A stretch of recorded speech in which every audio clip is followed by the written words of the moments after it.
Hi, I'm Pam and I'm here to talk about video games. 2019 was a fantastic year for video games, at least the kind of video games that I like. Kind of weird ones. I played 31 games that came out this year, and it was a real struggle to narrow down my best of list to only 10, but I've done it, so let's go. Number 10 has a comic book appearance, a British narrator, and a dark sense of humor. It's Void Bastards. Blue Manchu's Void Bastards bills itself as a strategy shooter. The prison ship you are a prisoner on has been attacked by pirates, and you need to go find the things that will get it up and running again. The ship's computer serves as narrator, letting you know what you need to do, and employing the kind of bureaucratic British humor you'd find in a Douglas Adams novel. You visit procedurally generated space stations, trying to find the items you've been tasked with finding. These can be filled with enemies, but also with food, resources, and items to make you stronger. The randomness will keep you on your toes. If you die, a new prisoner will be sent out to continue your tasks, and they'll get to keep any upgrades you've crafted. Void Bastards is not about having the best aim or wiping out every enemy.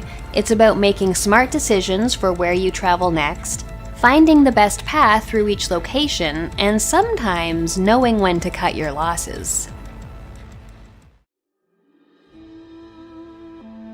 Number 9 really hit the spot when I was looking for a new first-person dungeon crawler. It's Operencia: The Stolen Sun. Zen Studios pays homage to classics like Ultima, Eye of the Beholder, and Lands of Lore, with this excellent dungeon crawler set against a backdrop of Central European folklore. In Operencia, you guide a party of heroes who are looking to restore the vanished Sun King, whose disappearance has plunged the land into darkness and threatens the end of everything. The grid-based movement is set against beautiful locations like lush forests and golden palaces, plus a dungeon or two. Every location is fun to explore, full of dangerous traps, lucrative treasures, and devious puzzles to solve. Each character has an interesting skill tree, tons of equipment options, and many different abilities to equip for the extremely satisfying turn-based combat. Magic spells in particular have great visual effects and are fun to use. Characters are given more personality and backstory than games of this type usually have, and I liked getting to know them all. If you're craving a modern take on a classic genre, give Operencia a try.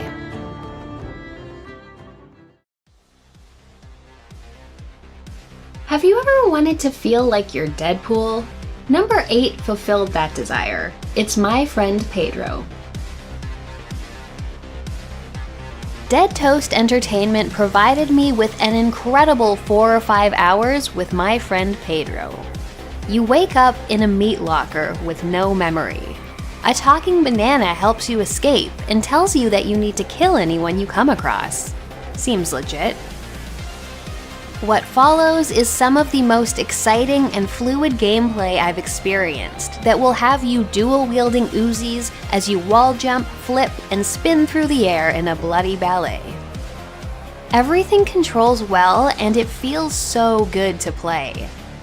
New little twists are added with each level, making things more dangerous and giving you more creative ways to kill things.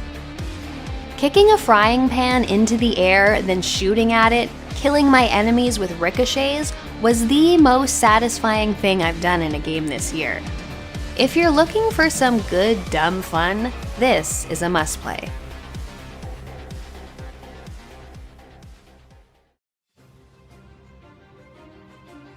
Number 7 may just have gotten me back into JRPGs. It's Fire Emblem 3 Houses.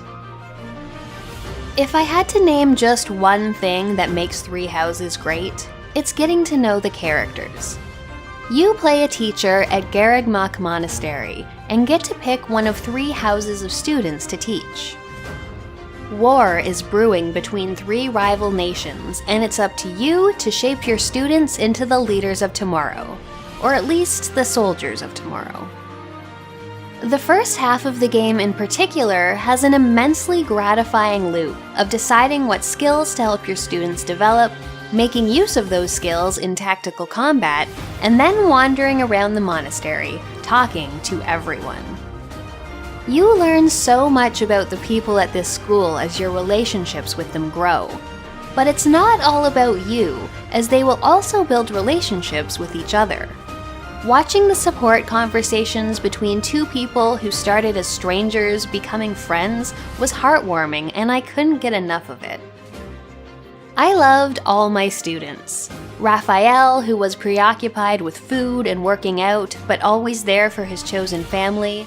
Hilda, who started off underplaying her talents, but was running the show by the end of things and had a hell of an axe swing.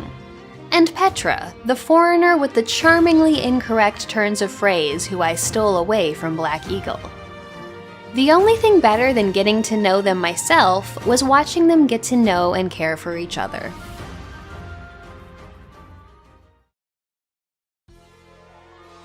Six is a spiritual successor to one of the classics. It's Bloodstained Ritual of the Night. Metroidvania is a genre I've come to greatly enjoy over the last few years, and Artplay's Bloodstained Ritual of the Night managed to hit all the sweet spots for character progression and map exploration. As a spiritual successor to Castlevania, it captures the great atmosphere and music of Symphony of the Night with smoother controls and a lot more options. The protagonist Miriam is a shardbinder. As she defeats enemies, she can absorb the demonic shards they leave behind, giving her access to a wide range of abilities like summoning demons and familiars or casting directional spells. You also get a variety of weapons to choose from, which all feel quite different. Between the shard and weapon options, it was quite easy to tailor combat to my personal preferences, and I felt encouraged to use my spells often rather than save my mana for the tough parts. The most satisfying thing was exploration and finding everything the game had to offer. Adding each shard to your spellbook feels good, and the map is excellent to explore and systematically fill out. I did not want to stop until I hit 100%.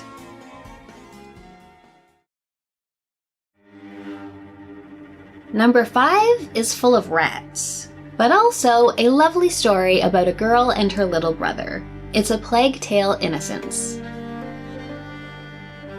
Asobo Studios' A Plague Tale does something I love in games. It gives you almost constant companionship.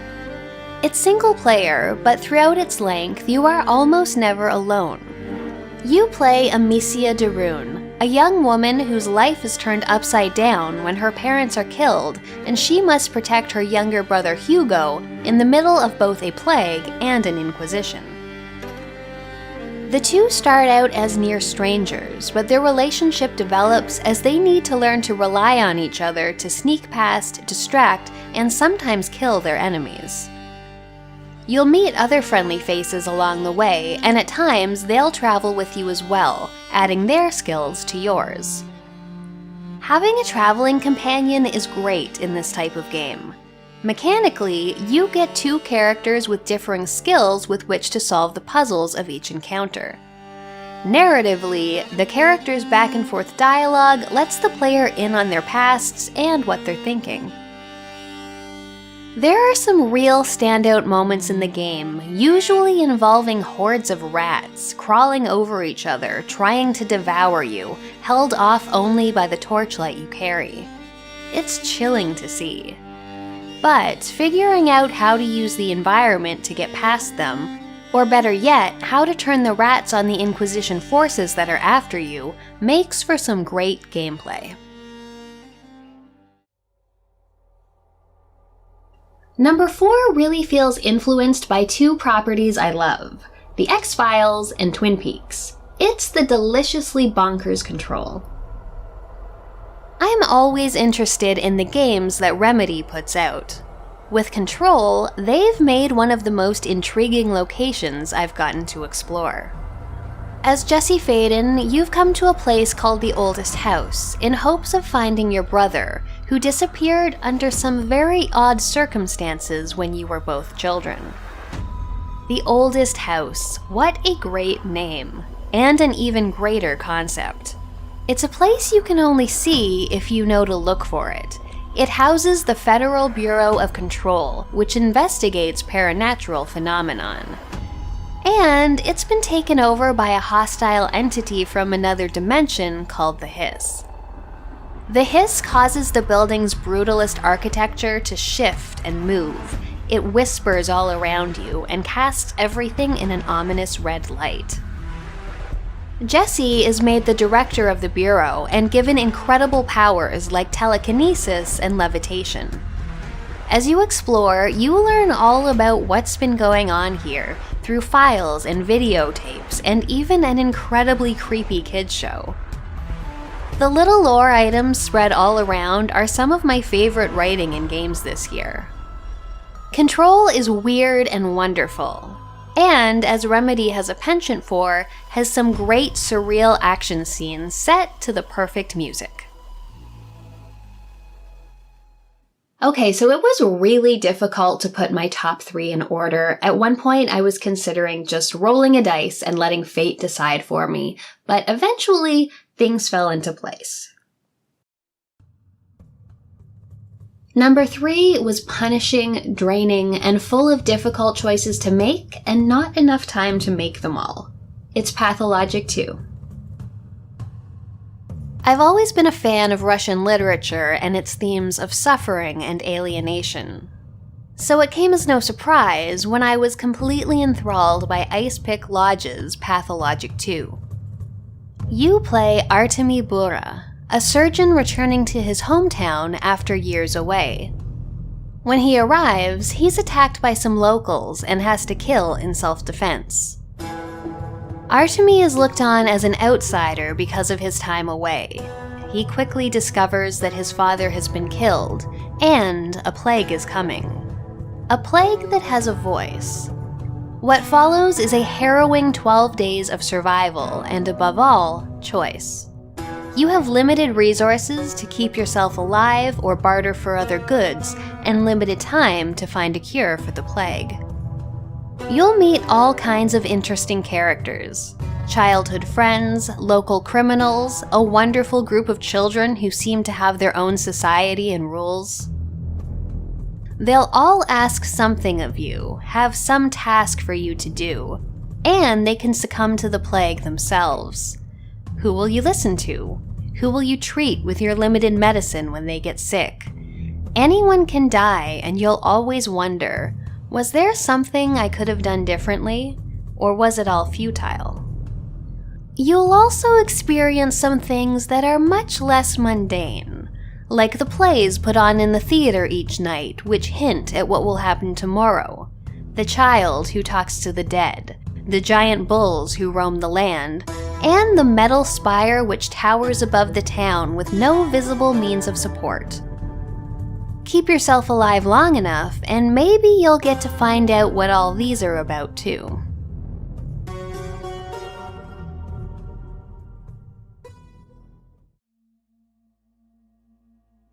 My second favorite game of the year is the most unique one, and it feels like it belongs in a genre all of its own. It's The Outer Wilds. In Mobius Digital's Outer Wilds, you wake up in front of a campfire. You're from an alien race of explorers, and you're about to embark on your first flight into the solar system. After a quick tutorial, you take off in your rocket, and the world is your oyster. Pick a nearby planet to travel to and go explore. Maybe it'll be covered in ocean and tornadoes. Maybe it'll be one of the binary planets that's slowly filling up with sand. Or maybe it'll be something scarier. 22 minutes into your journey, the music will swell and a blinding light will envelop everything as the sun goes supernova. Again, you wake up in front of a campfire. about to embark on your next flight. Hopefully, you've learned something from the last time. The Outer Wilds exemplifies that knowledge is power. To progress, you need to unlock the ecological puzzles of the planets you explore, uncover the history of a lost civilization, and learn the secrets of the universe.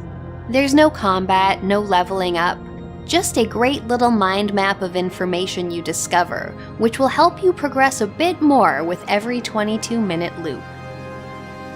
Discovering new things in the Outer Wilds was always incredibly rewarding, and the music that accompanied my journey will be with me forever.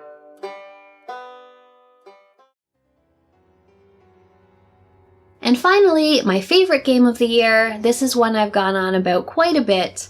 I have a very stringent definition of what I consider a role-playing game, and this game not only fits the bill, but also blows the rest of them out of the water.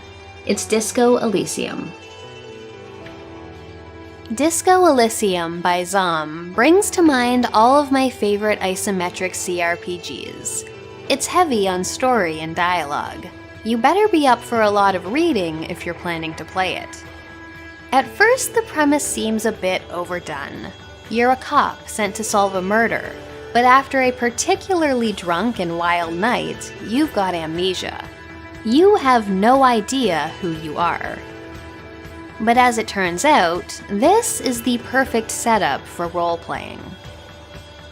You don't have to decide whether you're good, evil, or neutral, but whether you're a superstar cop or a hobo cop, a doomsayer or a moralist, or maybe all of these things.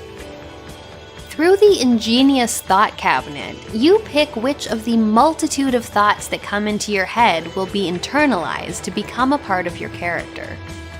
Almost every interaction functions as some kind of skill check, testing one of the many attributes you can build up, and the results, pass or fail, are always entertaining. The city of Revachol, where you'll be spending your time, is intricate and political. It has a deep history you'll learn all about, and is filled with intriguing characters who may seek to help or hinder your investigation. The writing is some of the best I've ever experienced. It made me laugh out loud a number of times and always kept me wanting more. The murder mystery goes to some fascinating places, but the process of determining who your character will be is what makes Disco Elysium the best role-playing game of this year or any other.